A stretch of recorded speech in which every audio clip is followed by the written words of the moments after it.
Hoje a gente vai falar sobre demência e mudanças climáticas e poluição. Pararam pra reparar, estão ouvindo esse som. E a gente tem a honra de contar com o professor Eli Faria Evaristo. Ele é neurologista do Hospital Sírio-Libanês e ele é doutor em neurologia pela Faculdade de Medicina da Universidade de São Paulo. Muito obrigada, Eli, por estar conosco hoje. Som de corte pungente, mundo doente, além da conta. Sangra-lo imediato, mas cura de fato não aponta. Em uma remota viela, a voz de uma santa. Um prazer conversar com vocês. Então, a gente queria começar perguntando para você o que é a demência? Quais os tipos? O que é essa doença que todo mundo fala e morre de medo? Então, demência é uma condição neurológica, que se caracteriza por um comprometimento da função cerebral em diversos aspectos.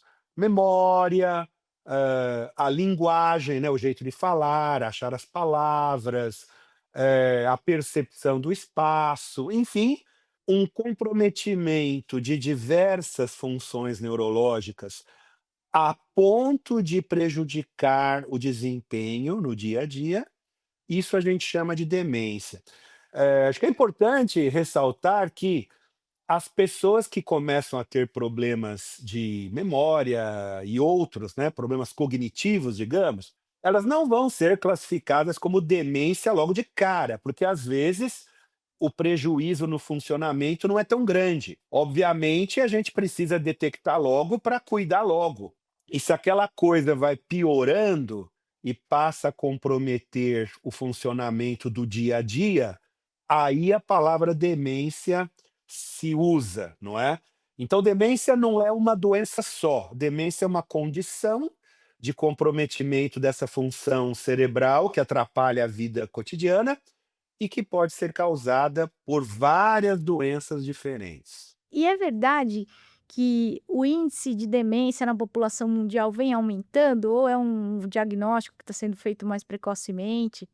E isso tem a ver com as mudanças climáticas, você acha que pode ser? Eu penso que é tudo junto. É verdade que, primeiro, mais diagnóstico tem sido feito, as pessoas estão mais atentas a isso, tanto os profissionais de saúde quanto a própria população, sobre a preocupação com a falha de memória, etc. Então, acho que tem mais diagnóstico, também, à medida que a expectativa de vida é alguma coisa maior, as pessoas envelhecendo mais, chegam a idades onde pelo menos as demências degenerativas são mais comuns, então isso também aumenta a frequência, e também a exposição a fatores de risco, vários, não é?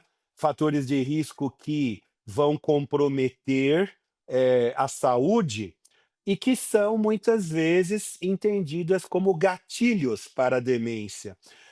Um exemplo disso, só para ilustrar, os problemas circulatórios. Então, há vários fatores de risco de exposição, ambiental, alimentar e assim por diante, que, por exemplo, aumentam o risco vascular, e o risco vascular no cérebro é um gatilho também para demências. Então, acho que é tudo junto, mais diagnóstico, mais casos, mais fatores de risco, e a coisa vai se somando. Me fala uma coisa, como que a gente suspeita, por exemplo, faz de conta, nesse mundo louco todo mundo tem problema de memória, né, tá todo mundo ansioso, todo mundo, mas como é que a gente suspeita que pode ser demência e não uma simples ansiedade ou sobrecarga, de trabalho, quando você tá com essa coisa de perder a memória? O que que é um sinal de alerta? Um sinal de alerta que me parece significativo e aqui vale a pena comentar é, primeiro, haver uma falha, reiterada, uma falha, constante ou frequente. Aquelas falhas pontuais que todos nós temos, puxa, um dia eu esqueci a carteira, um dia eu não lembrei do nome do ator de cinema, um dia eu esqueci de comprar não sei o quê. Isso acontece com todo mundo.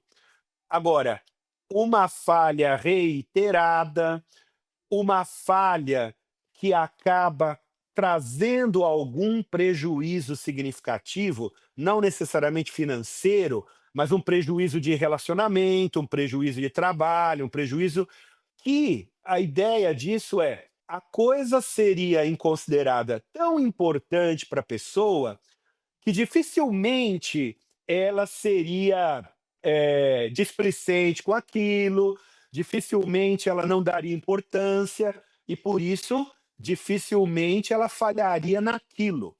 À medida que ela vem falhando reiteradamente naquilo que para ela seria muito importante, isso é significativo, quer dizer, parece que a pessoa estaria falhando, por não conseguir mesmo manter aquele desempenho. Então, uma falha reiterada, especialmente com prejuízos, de alguma maneira, no cotidiano, deveriam ser valorizados.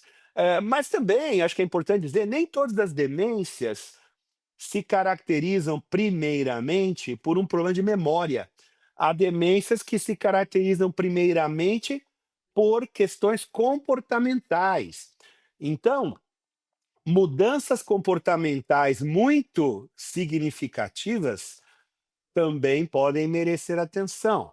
Hã, por exemplo, a família dizer: "Olha, ele jamais agiu dessa maneira, ele jamais gostava desse tipo de coisa". Pode ser uma questão alimentar até. "Nossa, agora ele tem um comportamento absolutamente oposto ao que ele sempre foi. Ele era muito enérgico, autoritário, e agora ele está muito diferente, está muito apático. Ou o contrário, ele sempre foi muito manso e agora está muito irritadiço, e assim por diante.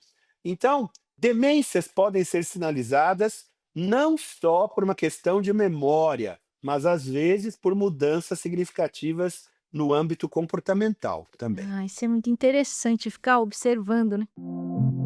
Você acha que tem situações, por exemplo, um dia de muito calor, um dia de muito frio, pode interferir nessas situações de paciente que está entrando em demência? Pode piorar esse quadro neurológico? As mudanças bruscas de temperatura? Frequentemente, digamos que o paciente que já apresenta, mesmo que sutilmente, mas ele já apresenta algum tipo de falha, às vezes uma falha até pequena, a ponto das pessoas não perceberem muito, a ponto de não fazer muita diferença no desempenho cotidiano. Mas a pessoa que já tem alguma falha, submetida a diversos modos de estresse, e aí podem ser vários, não é?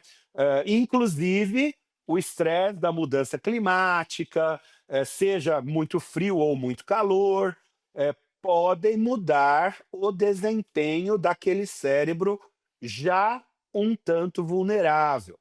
Isso pode acontecer, por vários mecanismos, por exemplo, pode ser o desconforto propriamente à mudança climática, pode ser variações cardiovasculares que a mudança climática determina. Então, está muito calor, a pressão arterial cai,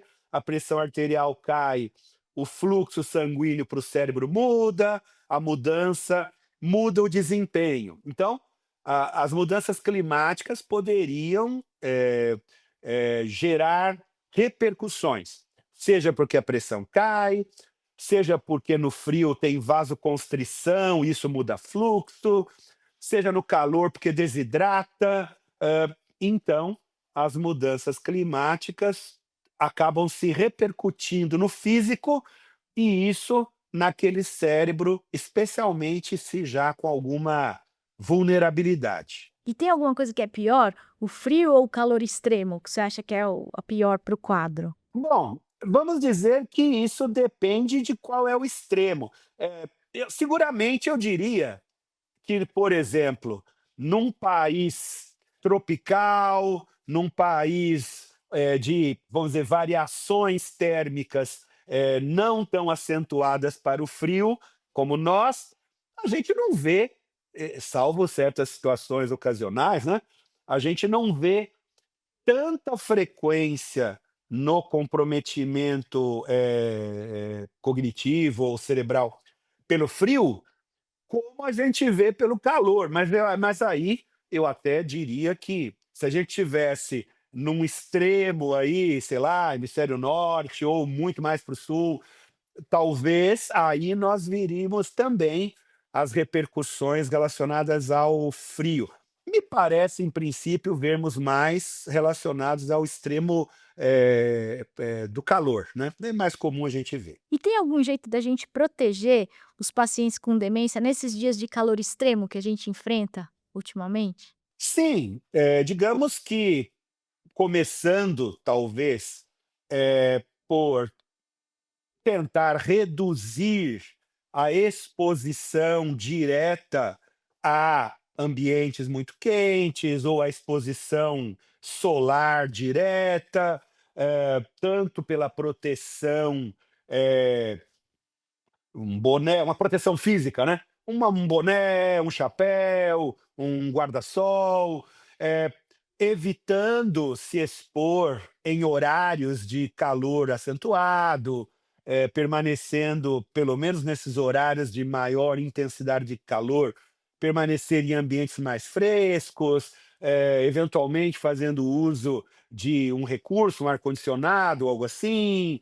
Eh, Também observando muito atentamente a questão da hidratação, lembrando que os idosos, às vezes, não têm essa percepção tão grande da hidratação e talvez, estabelecer uma rotina periódica de hidratação, de pouco em pouco tomar alguma coisa ao longo do dia, quer dizer, uma prevenção para não se expor a uma situação de desidratação, eu acho que já é algo interessante de ser observado, seja pela pessoa, seja pelos familiares que estão ali, também.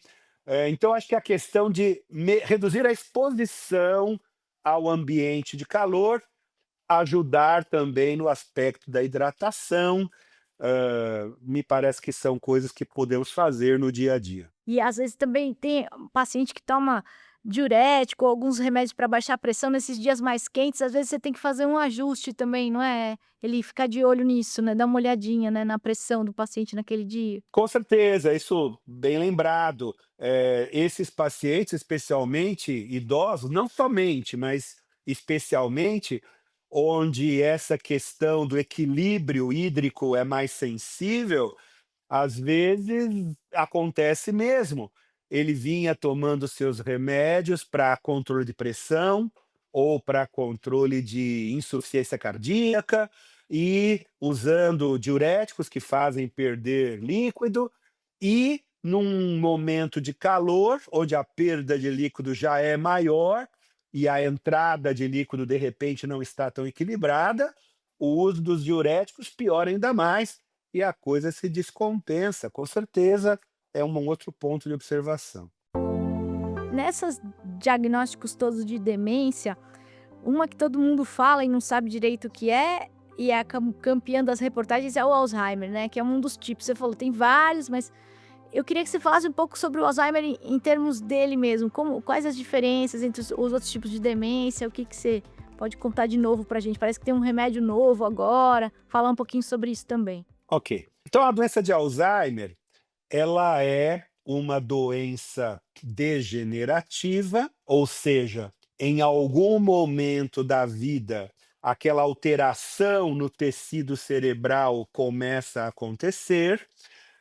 Entende-se que nessas doenças degenerativas, várias, mas particularmente falando do Alzheimer agora, entende-se que esse processo de alteração do tecido cerebral começa muitos anos antes do sintoma começar, eh, há uma estimativa que talvez 2 décadas antes do início dos sintomas, o processo de alteração no tecido cerebral começa, vai havendo uma degeneração das células cerebrais, juntamente com isso, o acúmulo de algumas proteínas no cérebro.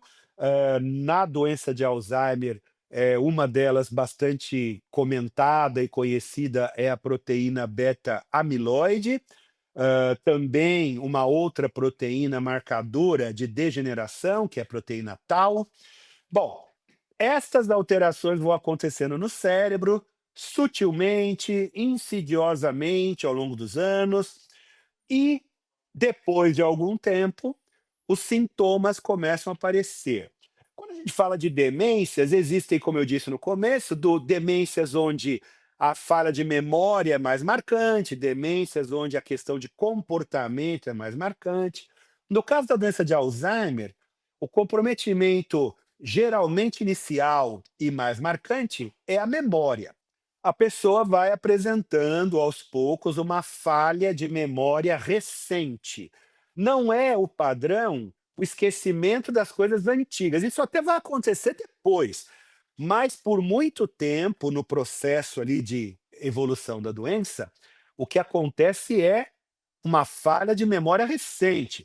O que foi dito hoje de manhã, o que nós conversamos alguns minutos atrás, o que foi visto ou presenciado ou vivenciado ontem, estas coisas vão acontecendo e isso leva o paciente a não lembrar, a ser repetitivo em certas coisas, porque ele não lembra que já disse, ou que já ouviu, ou que já fez. Então ele vai se tornando repetitivo. Geralmente é isso que chama a atenção das pessoas.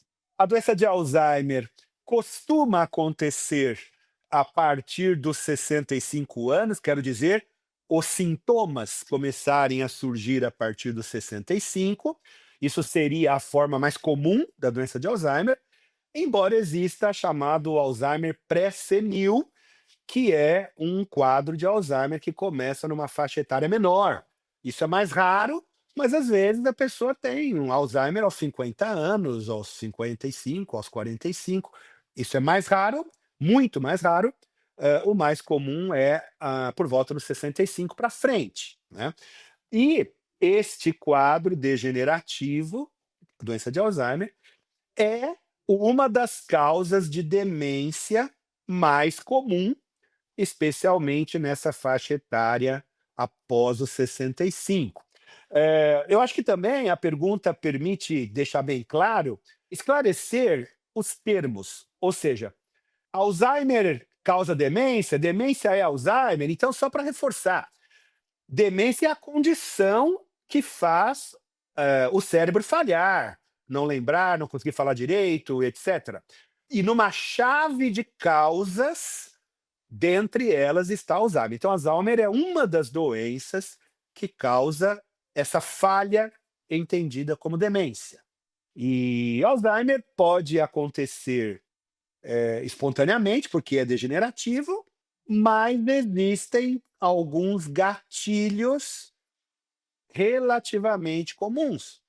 E um dos gatilhos mais comuns são os problemas circulatórios.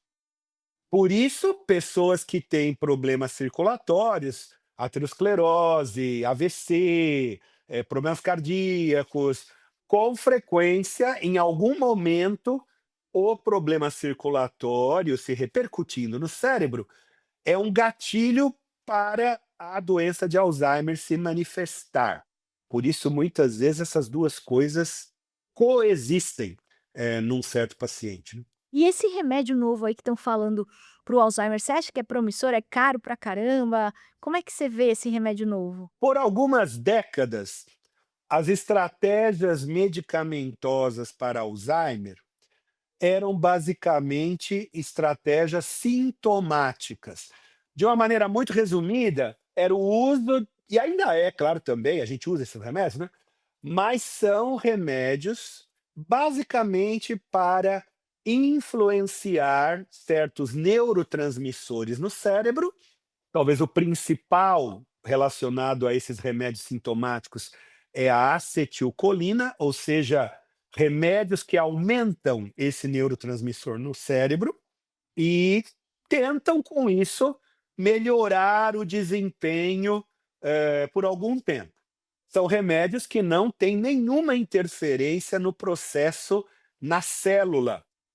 O processo de doença na célula cerebral não muda nada, continua acontecendo nesses remédios sintomáticos.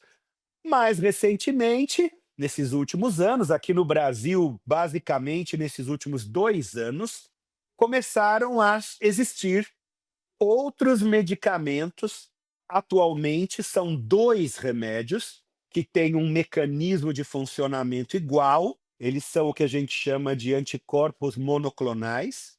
E estes remédios, eles agem no cérebro, se ligando a essa proteína beta-amiloide, que é acumulada no cérebro em pacientes com Alzheimer. E esse remédio ligado à proteína beta-amiloide facilita que esta proteína seja clareada, seja retirada no seu excesso.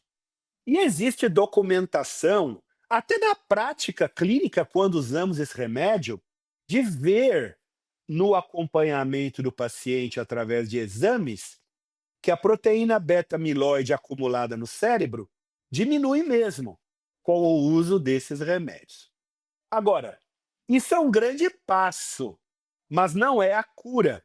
Ao se reduzir essa proteína beta-amiloide acumulada no cérebro, alguns pacientes mostram uma certa melhora, mostram um retardo na evolução da doença, mas nós ainda não vemos, mesmo com o uso desses remédios, que de fato são bastante caros, nós não vemos ainda eliminação da doença. Então, é um passo importante, abre-se um campo para outras estratégias de tratamento mais relacionadas à própria doença, com algum benefício, mas são remédios indicados especialmente para pacientes com doença de Alzheimer muito inicial, aqueles pacientes que ainda o quadro nem está trazendo tanta repercussão no dia a dia, mas já se tem esse diagnóstico, e esses pacientes, então, desde que tenham indicação para o remédio tem os seus riscos, particularmente de problemas inflamatórios e circulatórios no próprio cérebro. O remédio pode causar essas complicações, então se usa uma série de exames e critérios para selecionar qual paciente se beneficia disso. E esses remédios, qualquer um dos dois, eles são injetáveis, o paciente tem que receber isso periodicamente. Um dos remédios é num padrão quinzenal, o paciente tem que ir ao hospital ou a um centro de infusão, recebe o remédio. O outro remédio num caráter mensal, uma vez por mês, ele tem que ir lá receber o remédio. E existe ainda uma discussão sobre quanto tempo o paciente deveria usar. Existem alguns protocolos que dizem esse remédio deve ser usado até 1 ano e meio, mensalmente ou quinzenalmente, por 1 ano e meio, e depois, conforme o resultado, a gente interrompe. Existe outro protocolo, dependendo do remédio, que isso é mantido por um tempo meio que indeterminado. Então, é um remédio para alguns pacientes, selecionados bem rigorosamente, mas é um caminho novo para ser utilizado. E ainda de muito alto custo, né, ele não tem disponível no serviço público e nem via convênio, é particular, o paciente tem que arcar com os custos. Esse remédio ainda é um remédio com esse custo bastante alto e ainda não disponibilizado, no serviço público. E é verdade, agora uma coisa mais barata e disponível aí, que as vacinas protegem a gente contra a demência, e como que é esse mecanismo? Fala um pouco sobre isso. Então, existem alguns estudos, como por exemplo, relacionados à vacina da influenza, do herpes zoster, alguns estudos mostrando na população que recebe a vacina uma incidência menor de quadros demenciais. Existem alguns estudos nesse sentido. Ainda existe uma incerteza sobre o real mecanismo que promove esse tipo de resultado que os estudos parecem sugerir. Mas existe a ideia que a proteção contra esses agentes infecciosos promoveria uma menor resposta inflamatória no corpo, e a gente tem o entendimento que muitos dos processos demenciais, quaisquer doenças aí relacionadas à demência, em algum grau têm ligação com mecanismos inflamatórios no cérebro e, portanto, reduzir a ocorrência de infecções como gripe, influenza, herpes, reduziria a exposição a fenômenos inflamatórios, inclusive no cérebro. E também estas doenças, especialmente alguns agentes infecciosos, que também poderiam ter uma certa predileção pelo tecido cerebral. Vamos lembrar, particularmente falando de herpes zoster, ou herpes, que é um vírus que tem esta predileção por nervo, né? De alguma forma, seja nervo periférico, seja cérebro. É um tipo de vírus que tem esta predileção, esse tropismo que a gente diz, para estruturas do sistema nervoso. De forma que parece ser um caminho que, de alguma forma, reduz também o risco do paciente. Mas o mecanismo, ainda existe uma certa incerteza em tudo que está por trás desse benefício da vacina. Muito legal. E você acha que de tudo que a gente falou, dessas demências, tanto a vascular quanto o Alzheimer, o que você deixaria como uma mensagem para o pessoal, se existe algum meio de evitar ou adiar, além das vacinas que a gente está falando, a instalação da demência? Por exemplo, exercício, vida social, música, alimentação. O que que você fala sobre esses hábitos de vida que pode ser usado para a gente evitar ou retardar um processo demencial, assim, nesse mundo que a gente vive hoje? Eu dividiria isso da seguinte maneira. Primeiro, aquelas pessoas que, em princípio, não têm nenhuma doença, em princípio, elas estão somente interessadas em manter uma vida saudável, né? Então, medidas de promoção à saúde de uma maneira geral. A essas pessoas eu diria: atividade física, que promove uma melhoria cardiovascular, a melhoria cardiovascular se repercute num benefício cerebral. Da mesma forma, os cuidados dietéticos, uma dieta saudável, reduzir alimentos ultraprocessados, tentar evitar, pelo menos, a sobrecarga de carboidratos, de açúcar, de alimentos ultraprocessados, que eu acho que é um grande problema da dieta geral, né, da população hoje. Então, ter um cuidado com isso. Ainda estamos falando de medidas gerais, né? Também promover atividades de estímulo, cerebral, tantas, né, pode ser, exercícios cognitivos, pode ser palavra cruzada, pode ser pintura, pode ser tanta coisa, música e tudo mais, e não só pelo estímulo do cérebro, mas também atividades que possam promover socialização. Existem muitos estudos hoje mostrando claramente que um hábito de atividades sociais contribui para a prevenção dos quadros demenciais. Então, é muito recomendável haver uma rotina de atividades que também promova a socialização. Além destas coisas que eu vou dizer assim, se um paciente vem ao consultório com uma pergunta bem básica assim: "Olha, eu não tenho nenhuma doença, mas o que que eu posso fazer, não é, para ajudar?". Faça isso, atividade física, atividade mental, socialização, dieta, muito bem. Agora, existe aquela outra população, aquelas outras pessoas que têm algum problema de saúde. Pode ser pressão alta, pode ser diabetes, pode ser uso do cigarro, pode ser droga, pode ser obesidade. Todas essas condições médicas são sabidamente agravantes para o cérebro, e todas elas, quando se estuda a correlação com demência, todas elas aumentam o risco de demência. Portanto, isso até, de certa forma, é bastante dito na mídia, mas está lá, de novo, a ênfase. E isto precisa ser cuidado rigorosamente, precisa ter atenção, não só tomar o remédio, mas ter certeza que o remédio está funcionando, né? Então, o monitoramento, o controle periódico. Também eu acho que vale a pena lembrar uma coisa que nem todo mundo tem em mente, ainda pelo menos. Então, quando se pensa em pressão alta, diabetes, esses as pessoas têm já uma ideia maior, né? No imaginário popular, tem essa noção. Para lembrar, por exemplo, da apneia do sono. Apneia do sono é uma situação até comum hoje em dia, por conta dos hábitos de vida, por conta da obesidade, etc.